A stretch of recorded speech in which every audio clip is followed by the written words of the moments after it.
Welcome friends, मैं doctor Sushma Pal, naturopathy physician and drug consultant. Friends, आज मैं बात करने जा रही हूँ विटामिन ई के बेनिफिट्स के बारे में। फ्रेंड्स, आपने विटामिन ई के कई सारे वीडियो भी देखे होंगे, बट कुछ ऐसे बेनिफिट्स के बारे में मैं आज बताने जा रही हूँ जो शायद आपको पहले से ना पता हो। और फ्रेंड्स, इसके बेनिफिट्स के अलावा आज हम ये भी जानेंगे कि किन किन व्यक्तियों को ये विटामिन ई सप्लीमेंट बहुत लंबे समय तक यूज़ नहीं करना चाहिए या फिर इसका यूज़ करने से उनको नुकसान भी हो सकता है।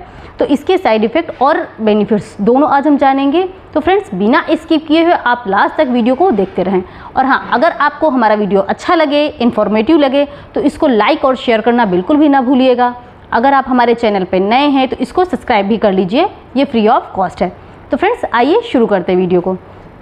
फ्रेंड्स, जब मैं बात करने जा रही हूँ विटामिन ई के बारे में, तो जैसा कि सारे विटामिन होते हैं वैसे ही आप विटामिन का नाम सुनते ही आपके माइंड में नॉर्मल विटामिन की तरह ही कुछ गुज रहा होगा कि ये भी नॉर्मल विटामिन ही होता है। बट फ्रेंड्स, मैं आपको बता दूं, जो विटामिन ई होता है वो फैट सॉल्युबल विटामिन होता है और ये विटामिन ई 7 अलग अलग कंपाउंड से मिल करके बना होता है। फ्रेंड्स, ये जो 7 अलग अलग कंपाउंड होते हैं इनको अल्फा टोकोफेरॉल बोलते हैं। तो अब हम जानेंगे कि ये सारे मिल करके क्या क्या बेनिफिट्स देते हैं। फ्रेंड्स, अगर किसी महिला या पुरुष को इनफर्टिलिटी की प्रॉब्लम है तो ये इनफर्टिलिटी में बहुत ही ज़्यादा हेल्प करते हैं, मेल में भी और फीमेल में भी। ये मेल के स्पर्म काउंट को बढ़ा देते हैं और मेल के स्पर्म को हेल्दी रखने में भी ये सपोर्ट करते हैं। फ्रेंड्स, वहीं पर अगर फीमेल की बात करें, अगर कोई महिला है तो उसके ओवम को वो हेल्दी रखते हैं और टाइम से रिलीज़ होने में ये हेल्प करते हैं। जब ओवम टाइम से रिलीज़ होगा तो ये हेल्दी भी होगा और इनफर्टिलिटी की प्रॉब्लम भी सॉल्व होगी। फ्रेंड्स, इसके अलावा अगर अगले बेनिफिट्स के बारे में बात करें तो ये हार्ट रिलेटेड प्रॉब्लम को भी सॉल्व करने में हेल्प करते हैं। हार्ट रिलेटेड प्रॉब्लम जैसे कि अगर किसी का बीपी बहुत ही ज़्यादा बढ़ जाता है तो उसको कंट्रोल करने में भी हेल्प करते हैं, या ब्लड कोलेस्ट्रॉल अगर किसी का बढ़ गया हो तो उसको भी कम करने में ये हेल्प करता है। ये बैड कोलेस्ट्रॉल को भी बढ़ने नहीं देता है। फ्रेंड्स, विटामिन ई जो होता है वो बैड कोलेस्ट्रॉल को कम करने में भी हेल्प करता है। इसके अलावा अगर अगले हम बेनिफिट्स के बारे में बात करें तो ये नॉन अल्कोहलिक फैटी लीवर को भी कंट्रोल करता है। जैसे कि नॉन अल्कोहलिक फैटी लीवर का मतलब ये होता है वो पर्सन जो कि शराब का सेवन नहीं करते हैं, अल्कोहल यूज़ नहीं करते हैं, फिर भी उनको फैटी लीवर की प्रॉब्लम है। फैटी लीवर का मतलब ये होता है कि जो फैट होता है वो लीवर पे जमा होने लगता है, जिससे कि फैटी लीवर की प्रॉब्लम आपको देखने को मिल सकती है। तो विटामिन ई लेने से फैटी लीवर की प्रॉब्लम भी सॉल्व होती है।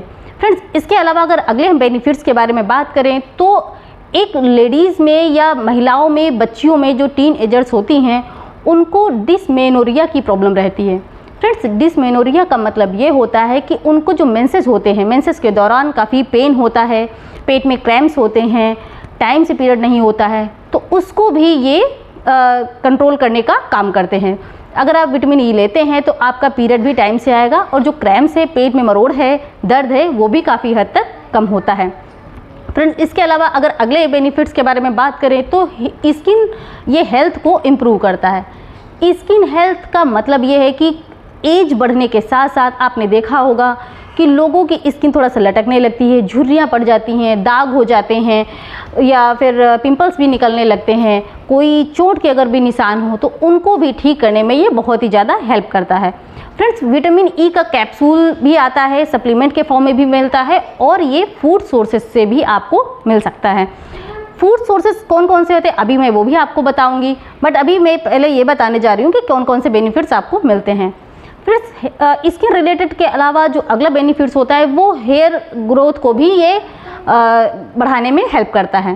फ्रेंड्स, हेयर किसी के अगर लॉस हो रहा है, बहुत ही ज़्यादा बाल झड़ रहे हैं, लंबे नहीं हो रहे हैं, तो उस कंडीशन में अगर विटामिन ई आप लेते हैं तो आपके बाल भी हेल्दी होंगे, अच्छे होंगे। और फ्रेंड्स, अगला जो बेनिफिट्स होता है विटामिन ई का वो कॉग्निटिव फंक्शन को इम्प्रूव करने का होता है।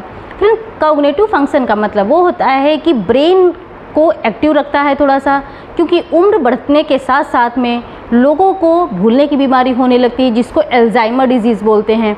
तो फ्रेंड्स, बुज़ुर्ग लोगों में जो ब्रेन फंक्शन धीरे धीरे कम होने लगता है। तो अगर आप विटामिन ई के सप्लीमेंट लेते हैं या फिर फूड सोर्स से लेते हैं तो आपको ये कॉग्निटिव फंक्शन आपका अच्छा रहेगा, ब्रेन फंक्शन बहुत अच्छे से होगा।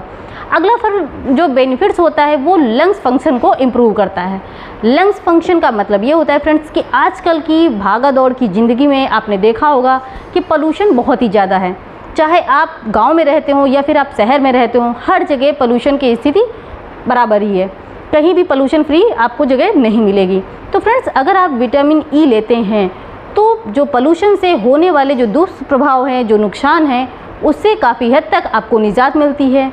या फिर इसके अलावा फ्रेंड्स, जो लोग स्मोकिंग करते हैं, सिगरेट पीते हैं, तो उन लोगों को लंग्स की प्रॉब्लम होने लगती है। तो उस कंडीशन में ये लंग्स को नुकसान से बचाने का काम करता है। तो ये तो फ्रेंड्स इसके मेन बेनिफिट्स हो गए। अब जान लेते हैं कि इसको कहाँ से हम ले सकते हैं या कौन कौन से फूड सोर्सेज होते हैं जिनमें विटामिन ई भरपूर मात्रा में पाया जाता है। तो फ्रेंड्स, ये सीड्स में भी होता है और फ्रूट्स में भी होता है और वेजिटेबल्स में भी विटामिन ई प्रचुर मात्रा में पाया जाता है।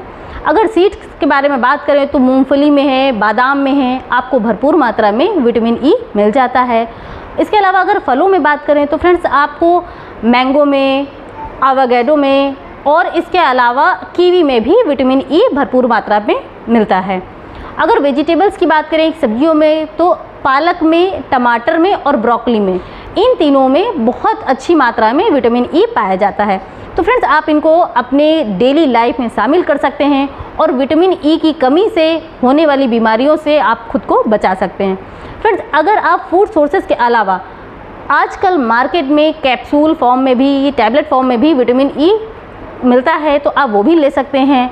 सप्लीमेंट के फॉर्म में अगर आप लेते हैं तो इसको बहुत लंबे समय तक यूज़ नहीं करना चाहिए। अगर आप कंटिन्यू ले रहे हैं, इवियन नाम का भी कैप्सूल आता है या अलग ब्रांड नेम से भी आपको मिल सकता है, तो वो बस मैक्सिमम आपको 3 मंथ तक ही यूज़ करना चाहिए। 3 महीने से ज़्यादा आपको यूज़ नहीं करना चाहिए, आपको बीच में गैप कर देना चाहिए। और अगर आप ले रहे हैं तो अपने डॉक्टर से बीच बीच में कंसल्ट करते रहें कि आपको कितना लेने की ज़रूरत है। जो फ्रेंड्स फूड सोर्सेज हैं उसको आप लंबे समय तक ले सकते हैं, उसके कोई साइड इफ़ेक्ट नहीं होते हैं। अब फ्रेंड्स, लास्ट में जान लेते हैं कि किन किन व्यक्तियों को विटामिन ई बहुत लंबे समय तक नहीं लेना चाहिए। तो अगर कोई महिला प्रेग्नेंट है तो भी इस विटामिन ई को बहुत लंबे समय तक नहीं यूज़ करना चाहिए, क्योंकि जैसा कि मैंने बताया कि ये फैट सॉल्युबल विटामिन होता है, तो ये आपकी बॉडी में जमा होना शुरू हो जाता है। इसलिए कितने दिन तक लेना है, कितनी आपकी बॉडी को रिक्वायरमेंट है, आप अपने डॉक्टर से बीच बीच में बात करते रहें। अगर कोई व्यक्ति जो एंटीकोगुलेंट मेडिसिन ले रहा है तो उसको विटामिन ई नहीं यूज़ करना चाहिए। एंटीकोगुलेंट मेडिसिन वो होती हैं जो कि खून को पतला करने की मेडिसिन होती है। तो अगर आपकी कोई ऐसी मेडिसिन चल रही है तो आप अपने आप विटामिन ई बिल्कुल भी यूज़ ना करें। फ्रेंड्स, इसके अलावा अगर आप किसी बच्चे को दे रहे हैं तो अपने डॉक्टर से एक बार अवश्य सलाह ले लें, तभी ये सप्लीमेंट आप दें। फूड सोर्सेज आप दे सकते हैं, उसमें कोई प्रॉब्लम नहीं है। तो फ्रेंड्स, मैंने पूरी कोशिश की विटामिन ई के बेनिफिट्स के बारे में बताने की, इसके साइड इफ़ेक्ट के बारे में बताने की और किन किन व्यक्तियों को बहुत लंबे समय तक नहीं लेना चाहिए ये भी मैंने बताया। तो आई होप आपको हमारा वीडियो पसंद आया होगा। अगर हमारा वीडियो अच्छा लगा हो तो प्लीज़ इसे लाइक करें, शेयर करें, सब्सक्राइब करें। मिलते हैं अगले वीडियो में, तब तक के लिए आप स्वस्थ रहें, मस्त रहें। Thanks for watching.